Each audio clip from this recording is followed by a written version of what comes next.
तो प्यारे स्टूडेंट, आज के इस वीडियो में आपको UP board class 10th science का मॉडल पेपर सॉल्व कराया जाएगा, जो कि बोर्ड पेपर 2024 में आना तय है। इसी तरह का एकदम आएगा या इसमें से भी आ सकता है, तो वीडियो को अंत तक जरूर देखिएगा। चलिए इस वीडियो को शुरू करते हैं। तो देखिए, यहाँ पर आपको समय मिलता है 3 घंटा 15 मिनट, और जो 15 मिनट है आपको प्रश्न पत्र पढ़ने के लिए मिलता है। तो देखिए, यहाँ पर बहुत सारे निर्देश दिए गए हैं, उसको जान लेते हैं।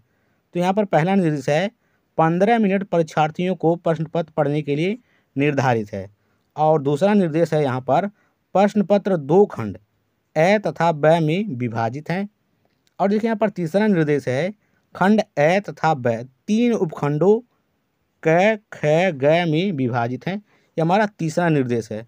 और चौथा निर्देश है प्रश्न पत्र के खंड ए में बहुविकल्पी प्रश्न है, जिसमें सही विकल्प का चुनाव कर ओमार शीट पर नीले अथवा काले बॉल पॉइंट पेन से सही विकल्प वाले गोले को पूर्ण रूप से भरें या भरना होगा। ठीक है, यहाँ पर देख लेते हैं। पांचवा निर्देश है खंड ए में बहुविकल्पी प्रश्न हेतु प्रत्येक प्रश्न के लिए 1 अंक निर्धारित हैं। अगर जो आप एक क्वेश्चन करते हैं बहुविकल्पी, तो आपको 1 नंबर मिलेंगे। और छठवां यहाँ पर निर्देश है खंड ब में वर्णनात्मक प्रश्न हैं। और देखिए, यहाँ पर 7वां निर्देश है प्रत्येक प्रश्न के सम्मुख उनके अंक निर्धारित हैं, मतलब आपको कितने नंबर मिलेंगे। और यहाँ पर 8वां निर्देश है खंड ब के प्रत्येक उपखंड के सभी प्रश्न एक साथ करना आवश्यक है। प्रत्येक उपखंड एक नए पृष्ठ से प्रारंभ करें। अगर जो आपका पेज बच गया तो वहीं से चालू करें, नहीं, आपको अगले पेज से नए उपखंड का शुरुआत करना होगा। यहाँ पर 9वां देख लीजिए, सभी प्रश्न अनिवार्य है। तो ये थे हमारे 9 निर्देश थे बोर्ड पेपर के लिए। तो देखिए, खंड ए है हमारा बहुविकल्पी प्रश्न, और उसमें उपखंड क है। ठीक है, और देखिए पहला प्रश्न है 2 पृष्ठों से घिरा हुआ कोई पारदर्शी माध्यम जिसका एक या दोनों पृष्ठ गोली है। और देखिए, यहाँ पर खाली स्थान है, कह रहा है क्या कहलाता है। तो ऑप्शन ए है गोली दर्पण, बी है त्रिज्या, और सी है गोली लेंस, और डी है समतल दर्पण। तो इसका राइट आंसर है सी, ये है गोली लेंस कहलाता है। ये क्या है? गोली लेंस की परिभाषा है। अब देखिए, यहाँ पर दूसरा क्वेश्चन है बहुविकल्पी का, ये देख लेते हैं। दंत विशेषज्ञ मरीजों के दांतों का बड़ा प्रतिबिंब देखने के लिए किस दर्पण का उपयोग करते हैं? तो देखिए, यहाँ पर भी 4 ऑप्शन है। पहला है अवतल दर्पण, और दूसरा है समतल दर्पण, और तीसरा है उत्तल दर्पण, और डी है सभी। तो इसका राइट आंसर ए है, अवतल दर्पण का प्रयोग करते हैं। क्यों करते हैं? क्योंकि अवतल दर्पण से प्रतिबिंब बड़ा दिखाई देता है। इसके बाद देख लेते हैं तीसरा क्वेश्चन यहाँ पर है, किसी उत्तल लेंस के सामने 2f और अनंत के बीच कोई बिंब, बिंब मतलब वस्तु रखा गया है, कह रहा है इसका प्रतिबिंब बनेगा, कहाँ बनेगा? ए ऑप्शन है वास्तविक उल्टा और छोटा, और बी है वास्तविक उल्टा और बड़ा, सी है आभासी उल्टा और बड़ा, आभासी सीधा और बड़ा, ये डी है। तो इसका राइट आंसर हमारा है ए, वास्तविक उल्टा और छोटा बनेगा। कोई भी अगर जो वस्तु उत्तल लेंस के सामने रखा है, तो देखिए उल्टा बनता है, पहली बात। और देखिए कह रहा है 2f और अनंत के बीच में है, तो कैसा बनेगा? छोटा बनेगा। तो हमारा राइट आंसर ए वाला है, ये वाला। देखिए चौथा क्वेश्चन है, मानव नेत्र अभिनेत्र लेंस की फोकस दूरी को समायोजित करके विभिन्न दूरियों पर रखी वस्तुओं को फोकसित कर सकता है। ऐसा हो पाने का कारण क्या है? ए है जरा दूर दृष्टिता, और बी है असमंजन, सी है निकट दृष्टि, और डी है दीर्घ दृष्टि। तो इसका राइट आंसर है असमंजन। ये क्या है? एक असमंजन क्षमता की परिभाषा है, दूरियों को घटा बढ़ाकर, ठीक है, फोकसित करना, असमंजन क्षमता। तो इसका राइट आंसर हमारा है बी। इसके बाद देखिए 5वां क्वेश्चन यहाँ पर है, कॉलम ए में दी गई राशियों का सुमेल मतलब मिलान करके बी में दिए गए एसआई मात्रकों से विकल्प चुनिए। तो करते हैं मिलान हम। विद्युत विभवांतर का मात्रक क्या होता है? तो वोल्ट होता है, तो इसका चौथे से हो जाएगा। विद्युत धारा का मात्रक एम्पियर, पहले से हो जाएगा इस तरह से। अब देखिए विद्युत शक्ति का मात्रक वाट होता है, तो ये हो गया इससे, और प्रतिरोध का मात्रक होता है ओम, तो ये वाला इससे हो गया तीसरे से। ठीक है, पहला किससे मिलाया गया है? चौथे से, तो इसमें है, अभी दिखाई दे रहा है। और इसके बाद देखिए दूसरा पहले से, तो यहाँ पर नहीं है, तो कहीं पर है, हाँ, तो यहाँ पर राइट आंसर डी है। डी में यहाँ पर देखिए पहला चौथे से मिलाया गया है और दूसरा पहले से यहाँ पर, तो इसका राइट आंसर डी वाला है, ये है। इसके बाद देखिए छठवां क्वेश्चन है, दो चालक तार जिनके पदार्थ लंबाई तथा व्यास समान है किसी विद्युत परिपथ में पहले श्रेणी क्रम में और फिर पार्श्व क्रम मतलब होता है समांतर क्रम में संयोजित किए जाते हैं। श्रेणी क्रम तथा पार्श्व क्रम संयोजन में उत्पन्न ऊष्माओं का अनुपात क्या होगा? ये हमारा क्वेश्चन है, कह रहा है ऊष्माओं का अनुपात ज्ञात कीजिए। तो देखिए यहाँ पर दो चालक तार हैं, ठीक है, और देखिए यहाँ पर लंबाई भी समान है, सब कुछ समान है। तो यहाँ पर देखते हैं सबसे पहले हम श्रेणी क्रम में, तो श्रेणी क्रम में प्रतिरोधों का तुल्य प्रतिरोध होता है R बराबर R1 प्लस R2 जो भी 3 तक होता है, लेकिन सब कुछ समान है। यहाँ पर 2 है तो 2 बार जोड़ेंगे, प्लस R हो जाएगा 2R, क्योंकि यहाँ पर दो चालक तार हैं, तो यहाँ पर श्रेणी क्रम का हो गया 2R तुल्य प्रतिरोध। इसके बाद हम निकालेंगे पार्श्व क्रम मतलब समांतर क्रम का, तो हो जाएगा यहाँ पर तुल्य प्रतिरोध बराबर होता है 1/R, ये P हो जाएगा पैरेलल, बराबर 1/R प्लस 1/R। अब देखिए यहाँ पर हर समान है तो अंश जुट जाएगा, यहाँ पर हो जाएगा 2/R। हमको निकालना है R का मान, तो यहाँ पर हो जाएगा RP बराबर, यहाँ पर 2 नीचे हो जाएगा, R ऊपर हो जाएगा, तो R/2। देखिए अभी यहाँ पर सिर्फ निकला है RP और RS, ठीक है, हमको निकालना है ऊष्माओं का अनुपात। तो इसके लिए सूत्र होता है, ये देख लेते हैं, तो सूत्र होता है H बराबर V² T/R। तो हम श्रेणी क्रम में देखते हैं, हो जाएगा HS बराबर V² T/RS, ठीक है, और पूरे के बटे यहाँ पर है HR, नहीं HP है, सॉरी। अब यहाँ पर हो जाएगा V² T/RP मतलब पैरेलल पार्श्व क्रम का। तो यहाँ पर देखिए V² T कट जाएगा और यहाँ पर हो जाएगा ये RP जो है ऊपर चला जाएगा, हो जाएगा RP और बटे RS। अब इसका मान हम रख देते हैं, तो RP बटे RS हमने निकाला था, RP क्या था, R/2 था, और RS का मान 2R था। इन दोनों का गुणा कर देते हैं 2R, तो देखिए R से R कट गया, बचा क्या 1/4, और इसको अनुपात में लिखेंगे तो हो जाएगा 1/4। अब हम ऑप्शन में देखते हैं कहीं पर है या नहीं।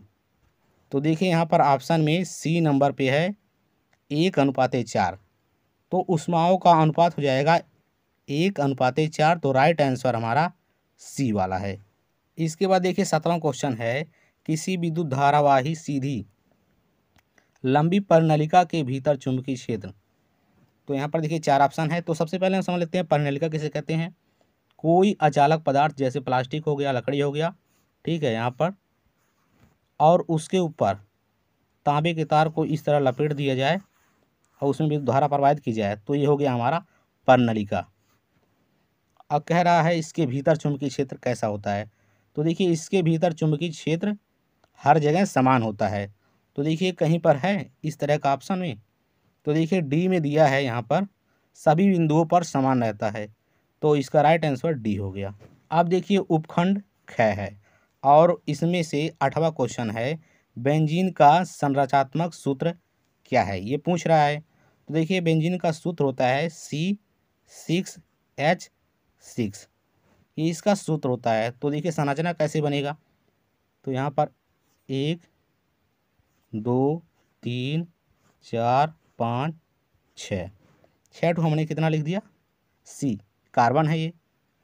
तो देखिए यहाँ पर इसका अष्टक पूरा करने के लिए 4 हाइड्रोजन की ज़रूरत पड़ेगी। तो यहाँ पर एक हो गया, ये हो गया, ये हो गया, सबका एक एक पहले हम लिख दे रहे हैं, डबल बॉन्ड है ये, ठीक है। तो देखिए इसका अभी 3 होगा, इसमें जोड़ देंगे सिंगल, इसका 4 हो गया और इसका देखते हैं। तो यहाँ पर 3 है तो फिर से यहाँ पर एक लगा देंगे, 4 हो गया और यहाँ पर डबल लगा देंगे। तो इस तरह हम देखेंगे, ठीक है। तो यहाँ पर देखिए इस तरह संरचना इसका बनेगा। और देखिए इस तरह संरचना आपको सी वाले ऑप्शन में दिखाई दे रहा होगा, ये वाला। तो इसका राइट आंसर सी है, ये वाला, ठीक है। इस तरह बेंजीन का संरचना बनेगा। अब इसके बाद देखिए 9वां क्वेश्चन है, निम्नलिखित में से समजाति श्रेणी है। समजाति श्रेणी मतलब एक समान अंतर हो, ठीक है। तो देखते हैं सबसे पहले हमारा CH4 तथा C2H6। देखिए यहाँ पर कार्बन 1 है, C2 में 2 है, यहाँ पर 2 की वृद्धि हो रही है। और देखिए H4 है, यहाँ पर 6 है, यहाँ पर भी 2 की वृद्धि हो रही है। तो ये हमारा हो गया समजाति श्रेणी है पहला। और इसके बाद देखिए दूसरा भी नहीं है और तीसरा भी नहीं है, क्योंकि यहाँ पर समान अंतर नहीं हो रहा है। और चौथा देख लेते हैं। तो देखिए यहाँ पर C1 है, यहाँ पर जाके 2 हो गया, 2 का अंतर है। और देखिए H यहाँ पर 3 है, यहाँ पर 5 है, यहाँ पर भी फिर से 2 का अंतर है। तो देखिए ये हो गया हमारा समजाति श्रेणी, ये है। और पहला और चौथा है। तो देखिए ऑप्शन में पहला और चौथा बी में दिया है, तो इसका राइट आंसर ये हो गया। इसके बाद देखिए 10वां क्वेश्चन है, पृथ्वी की भूपर्पटी में प्राकृतिक रूप से पाए जाने वाले तत्वों या यौगिकों को कहते हैं। यहाँ पर खाली स्थान दिया है, इसी जगह पर भरना है। तो देखिए कह रहा है पहला ऑप्शन अयस्क, दूसरा है गैंग और तीसरा है खनिज, चौथा है धातु। तो इसका राइट आंसर है खनिज, खनिज कहते हैं। अब देखिए 11वां क्वेश्चन यहाँ पर है, दांतों का क्षय कब प्रारंभ होता है। तो देखिए यहाँ पर पहला ए है, मुंह का पीएच मान जो है 5.5 से अधिक होने पर। और देखिए बी है, मुंह का पीएच मान 5.5 से कम होने पर। सी है, मुंह का पीएच 7 होने पर। इनमें से कोई नहीं, डी कह रहा है। तो इसका राइट आंसर आपका बी है, मुंह का पीएच 5.5 से कम होगा तभी दांतों का क्षय होता है। इसके बाद देख लेते हैं 12वां क्वेश्चन यहाँ पर है, अभिकथन, ठीक है। पहला, जिंक सल्फ्यूरिक अम्ल के साथ अभिक्रिया कर जिंक सल्फेट तथा हाइड्रोजन गैस बनाता है, यह एक विस्थापन अभिक्रिया है। यहाँ पर देखिए तर्क लिखा है और दूसरा है तर्क में, जिंक ऑक्सीजन के साथ अभिक्रिया कर जिंक ऑक्साइड बनाता है। तो देखिए यहाँ पर 4 ऑप्शन है और इसमें से कौन सही है ये देख लेते हैं। पहला कह रहा है दोनों अभिकथन, फर्स्ट है, तथा तर्क सही है, अभिकथन का सही स्पष्टीकरण है, ये कह रहा है। और भी है अभिकथन तथा तर्क दोनों सही है, परंतु तर्क अभिकथन का स्पष्टीकरण नहीं है। तो इसका राइट आंसर आपका बी वाला है, बी वाला आपका राइट आंसर है। अभिकथन तथा तर्क दोनों सही है, परंतु तर्क अभिकथन का स्पष्टीकरण नहीं है, ये आपका बी वाला राइट आंसर है। इसके बाद देखिए 13वां क्वेश्चन यहाँ पर है, निम्नलिखित रासायनिक समीकरण को पूरा कीजिए।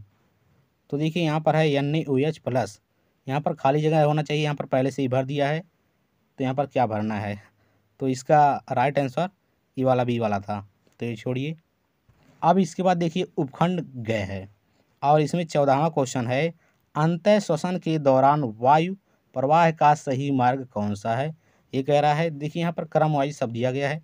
ए है नासाद्वार से कंठ, कंठ से ग्रसनी और उसके बाद श्वास नली, उसके बाद फेफड़े, ये कह रहा है।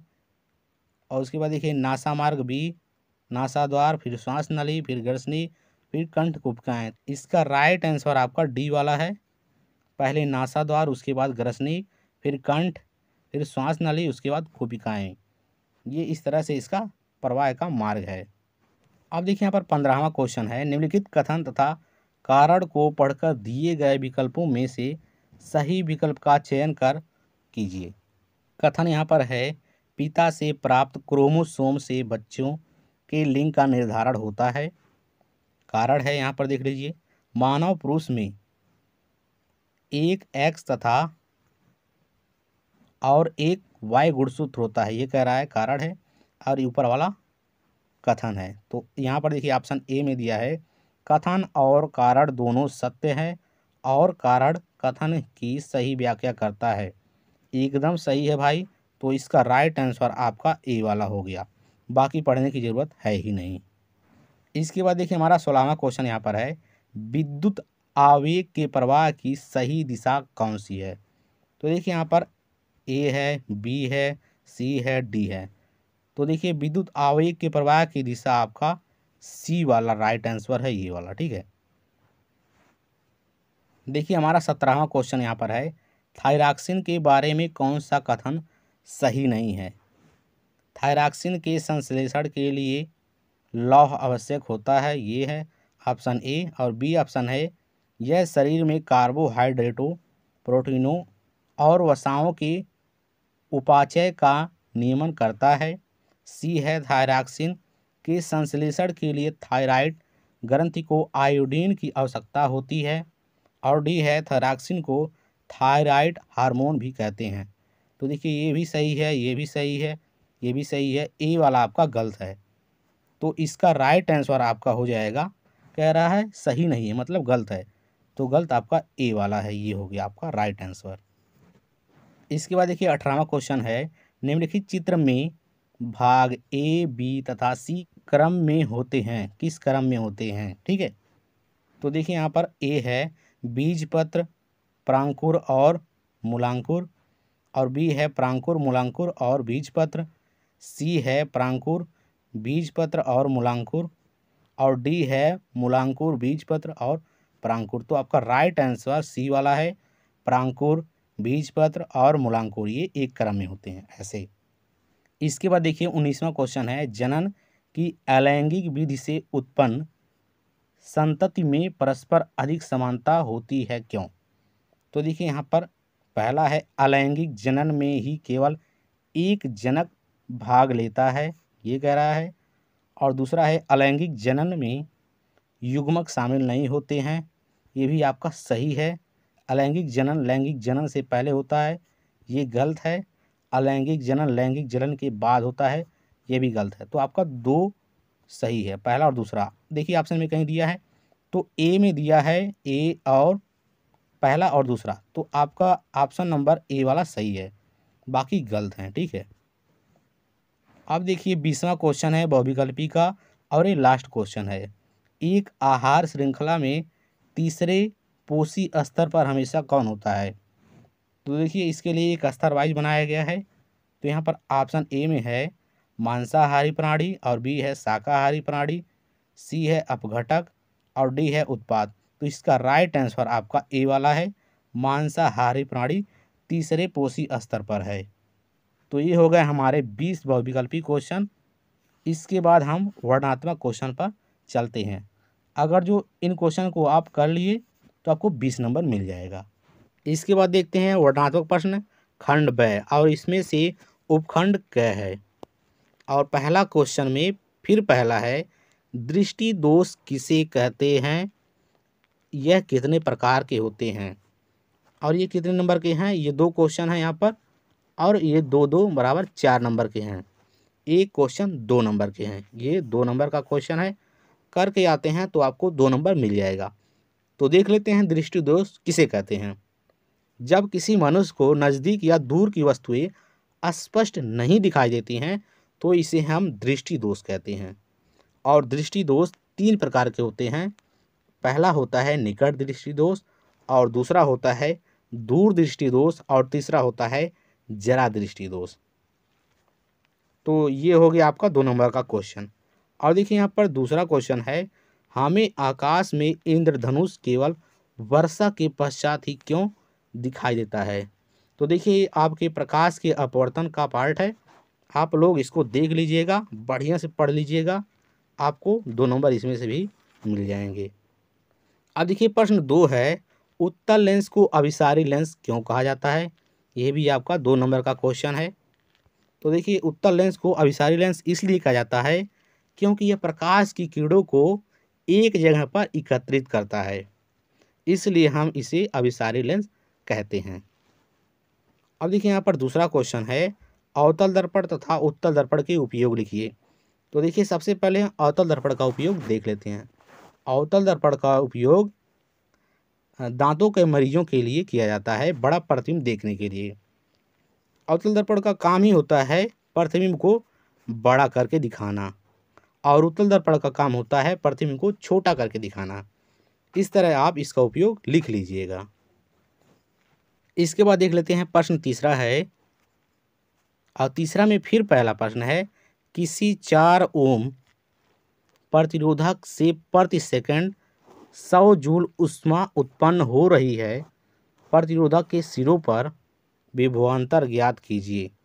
ये क्या है, क्वेश्चन है और पूछ रहा है विभवांतर निकालने के लिए, तो इसको हम लगा कर आपको दिखाएंगे। देखिए ऊष्मा के लिए सूत्र होता है H बराबर V² T/R। अब देखिए हमको क्वेश्चन में पता है 4 ओम, तो यहाँ पर रखते हैं भाई, यहाँ पर हो जाएगा H का मान क्या है 100 जूल, तो 100 बराबर V², यही हमको निकालना है V का मान, तो ऐसे रख देते हैं। T कितना है, प्रति सेकंड मतलब 1 है, गुणे 1 करेंगे, और बटे R का मान 4 है, तो यहाँ पर 4 लिख दे रहे हैं। अब 4 का गुणा हम 100 में कर देंगे तिर्यक, तो यहाँ पर हो जाएगा V² बराबर 100 गुणे 4 बराबर 400 हो जाएगा। ठीक है, यहाँ पर 400 हो जाएगा। अब देखिए स्क्वायर हटेगा तो ये रूट में हो जाएगा, V बराबर रूट में 400, और इसका वर्गमूल निकालेंगे तो 400 का वर्गमूल होता है 20। अब V क्या है, विभवांतर, तो इसका मात्रक हो जाएगा वोल्ट। तो ये हो गया इसका आंसर। तो प्रतिरोधक के सिरों पर विभवांतर हो जाएगा 20 वोल्ट का। इस तरह आप लगा सकते हैं। इसके बाद देख लेते हैं तीसरा का दूसरा क्वेश्चन यहाँ पर है, 20 ओम प्रतिरोध की कोई विद्युत स्त्री 5 एम्पियर विद्युत धारा लेती है, 30 सेकंड में उत्पन्न ऊष्मा परिकलित कीजिए, निकालिए। तो देखिए इसके लिए सूत्र होता है H बराबर I² RT। अब देखिए हमको निकालना क्या है, उत्पन्न ऊष्मा H, तो यहाँ पर सबका मान रख देते हैं। तो I का मान क्या है 5 एम्पियर, 5 का स्क्वायर करेंगे तो हो जाएगा 25, और गुणे R का मान कितना है 20 ओम, तो 20 कर देते हैं, और गुणे समय कितना है 30 सेकंड, गुणा कर देते हैं सबका, तो हो जाएगा 25, ये हो गया, और गुणे 2 3 6, और 2 जीरो बढ़ा देंगे। अब इसका गुणा कर देते हैं। अब 25 का गुणा 600 में करते हैं, तो यहाँ पर देखिए 5 6 का 30 के 0 हासिल 3 हो गया, और 6 दूना 12 3 15, और 2 जीरो यहाँ पर है, इसको लगा देंगे, तो यहाँ पर हो जाएगा 15,000 जूल। ये आ गया ऊष्मा। ठीक है, इस तरह इसका भी आंसर हमने निकाल दिया। तो इस तरह इसको भी आप लगा सकते हैं। इसके बाद देखिए चौथा क्वेश्चन यहाँ पर है, 2 चुंबकीय क्षेत्र रेखाएं एक दूसरे को परिच्छेद क्यों नहीं करती? तो देख लीजिए ये आपके मैग्नेट चैप्टर में है, तो इसको भी आप लोग पढ़ लीजिएगा। अगर जो नहीं आता है तो आप लोग कमेंट में बता दीजिएगा, इस पर हम प्रॉपर एक वीडियो बना देंगे। इसके बाद देखिए चौथा में दूसरा क्वेश्चन यहाँ पर है, चुंबक क्षेत्र रेखाओं के गुण लिखिए। तो इसको भी आप लोग पढ़ लीजिएगा। अब देखिए यहाँ पर तीसरा क्वेश्चन है, चुंबकीय क्षेत्र में स्थित विद्युत धारावाही चालक पर आरोपित बल कब अधिकतम होता है? तो ये आपका ये पूरा विद्युत चैप्टर से ही है, इसको आप लोग तैयार कर लीजिएगा।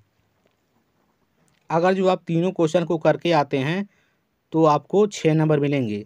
2 नंबर के हैं, 2 ये भी है, 2 ये भी है, 2 ये भी, पूरे आपको 6 नंबर मिलेंगे।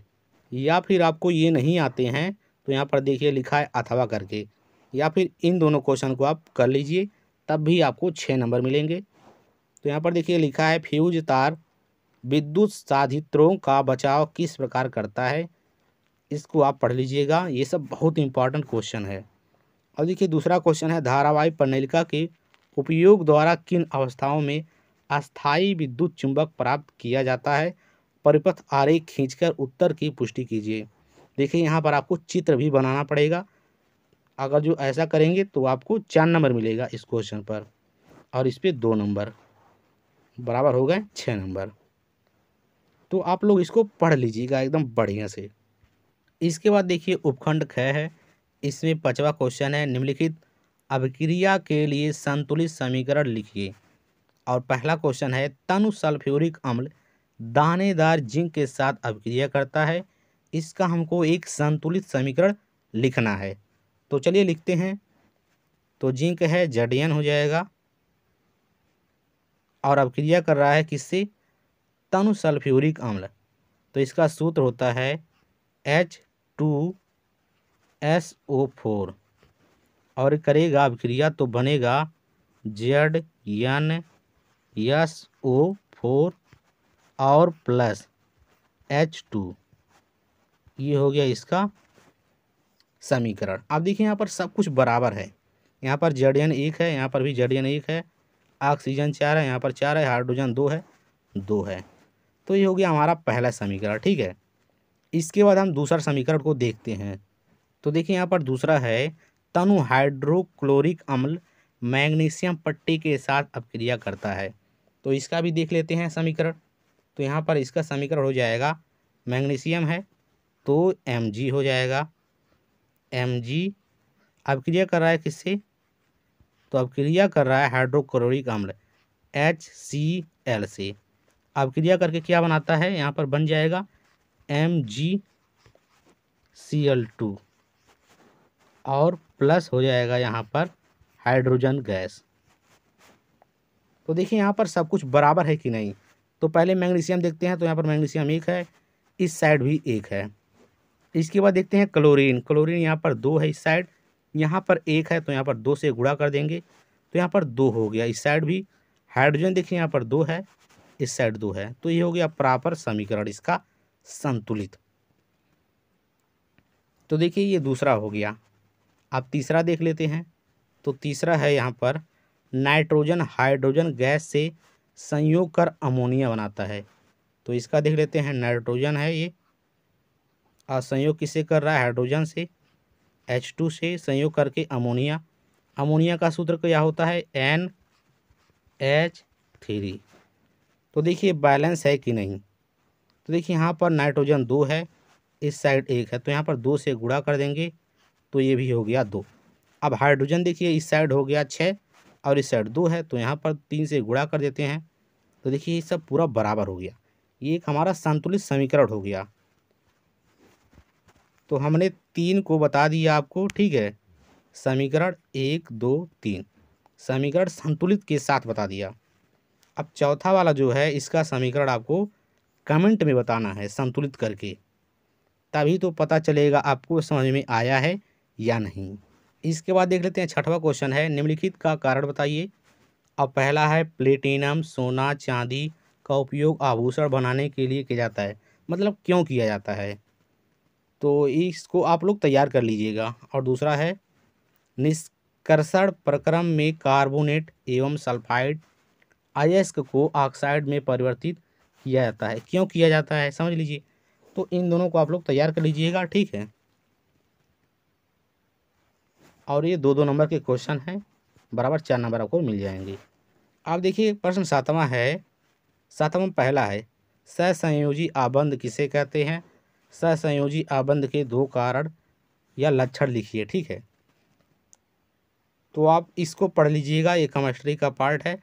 नहीं आएगा तो कमेंट में बताइएगा, आप लोग इस पर भी एक वीडियो बना देंगे।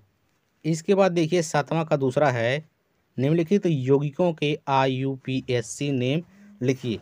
इसमें से ए है CH3 single bond CH2 CHO, इसका हमको लिखना है IUPAC नेम। तो क्या हो जाएगा ये देख लीजिए। यहाँ पर देखिए 3 कार्बन है, 1 2 3, तो 3 कार्बन के लिए होता है प्रोप, ठीक है। तो यहाँ पर हो जाएगा प्रोप। अब देखिए CHO के लिए यहाँ पर हो जाएगा नल, तो हो जाएगा प्रोपेनाल। ये अलग सा समूह है और इस समूह में से C को गिना जाएगा, ठीक है। तो यहाँ पर हो जाएगा इसका IUPACin हो जाएगा प्रोपेनाल A का। अब इसके बाद हम B का देख लेते हैं। तो यहाँ पर देखिए CH3CO सिंगल बॉन्ड CH3, तो यहाँ पर देखिए 3 कार्बन है, तो हो जाएगा प्रोप। और यहाँ पर देखिए CO, ये अलग सा समूह है, इसके लिए नॉन लगाएंगे, तो हो जाएगा यहाँ पर हो जाएगा प्रोपेनोन, लेकिन किस नंबर पे है, दूसरे नंबर पे, तो हो जाएगा 2, यहाँ पर प्रोपेनोन 2। इस तरह इस पर हम एक प्रॉपर वीडियो बना देंगे, किस तरह आप IUPAC नेम लिखेंगे, कैसे लिखा जाता है, इस पर बना देंगे। फिलहाल आप लोग जान लीजिए, इसका हो जाएगा प्रोपेनल और इसका हो जाएगा प्रोपेनोन। इसके बाद देखिए यहाँ पर तीसरा, 7वां का तीसरा है, कठोर जल को साबुन से उपचारित करने पर झाग के निर्माण को समझाइए। ये पूरे आपको 6 नंबर मिलेंगे, 3 क्वेश्चन हैं 2-2 नंबर के, तो इसको भी आप लोग तैयार कर लीजिएगा। या फिर नहीं आता है ये तीनों, अगर जो ये सब तीनों आपको नहीं आते हैं, तो यहाँ पर देखिए अथवा करके लिखा है, निम्नलिखित पर टिप्पणी लिखिए, इसके बारे में लिखिए कुछ वर्ड। तो देखिए पहला है विकृत गंधिता, और दूसरा है रेडाक्स अभिक्रिया, और तीसरा है एस्टीकरण। तो देखिए ये तीनों जो हैं बहुत इम्पॉर्टेंट है, हर साल आते हैं और इस साल भी आएंगे। तो तीनों करेंगे तो आपको 6 नंबर के मिल जाएंगे, 2-2 नंबर के सब हैं। तो ये सब टिप्पणियाँ आप लोग तैयार कर लीजिएगा। इसके बाद देखिए उपखंड गए है, और इसमें 8वां क्वेश्चन है, जैव निम्नीकरणीय और गैर जैव निम्नीकरणीय पदार्थों के बीच अंतर लिखिए, इनके उदाहरण के साथ, ठीक है। उदाहरण भी लिखना है आपको। और कितने नंबर का मिलेगा आपको, 4 नंबर का ये है, तो इसको भी आप लोग तैयार कर लीजिएगा। इसके बाद देखिए 9वां क्वेश्चन है, निम्नलिखित चित्र में अंतःस्रावी ग्रंथियों को नामांकित कीजिए। तो यहाँ पर देखिए ये हमारा फिगर है, इसमें अंतःस्रावी ग्रंथि आपको दिखाना है। ये भी आपके 4 नंबर के हैं, दीर्घ उत्तरीय प्रश्न हैं। तो ये बायोलॉजी का पार्ट है, आप लोग बढ़िया से तैयार कर लीजिएगा। इसके बाद देखिए 10वां क्वेश्चन है, निम्नलिखित गद्यांश को पढ़कर प्रश्नों के उत्तर दीजिए। तो यहाँ पर देखिए ये भी 4 नंबर के हैं, 2 क्वेश्चन हैं, 2-2 नंबर के, 2 ये 2 ये, ठीक है। तो कुछ करना नहीं है, इसी को पढ़ना है, इसी के अंदर से आपको उत्तर देना होगा ये दोनों क्वेश्चन का। तो इतना तो आप लोग कर सकते हैं, बहुत आसान है, 4 नंबर ये तो मिल ही जाएगा आपको। इसके बाद देखिए हमारा 11वां क्वेश्चन है, मानव आहार नाल का आरेख बनाइए, मतलब चित्र बनाइए, और उसमें निम्नलिखित भागों को नामांकित कीजिए। मुख्य, गर्सिका, आमाशय तथा छोटी आंत, ये सब आपको बनाना है फिगर। और अगर जो फिगर बनाएंगे तो आपको पूरे 6 नंबर मिलेंगे इस पे। अगर जो इसको नहीं आता है, ये नहीं आता है आपको, तो अथवा करके इस वाले को कर लीजिएगा। स्त्री केसर का स्वच्छ एवं नामांकित आरेख, मतलब चित्र बनाइए तथा उसमें परागनली की वृद्धि और बीजांड में उसके प्रवेश करते हुए दिखाइए। आपको इसका भी फिगर बनाना है, चाहे इसको कीजिए चाहे इसको कीजिए, ठीक है। आपको 6 नंबर मिलेंगे, ये दीर्घ उत्तरी हैं, बढ़िया नंबर मिलेंगे 6 नंबर। तो हमने आपको मॉडल पेपर एकदम बढ़िया से समझा दिया किस तरह आएंगे, ठीक है। बोर्ड परीक्षा 2024 में इसी तरह के एकदम प्रश्न आएंगे, तो आप लोग तैयार कर लीजिएगा। मिलते हैं नए वीडियो में, तब तक के लिए जय हिंद जय भारत।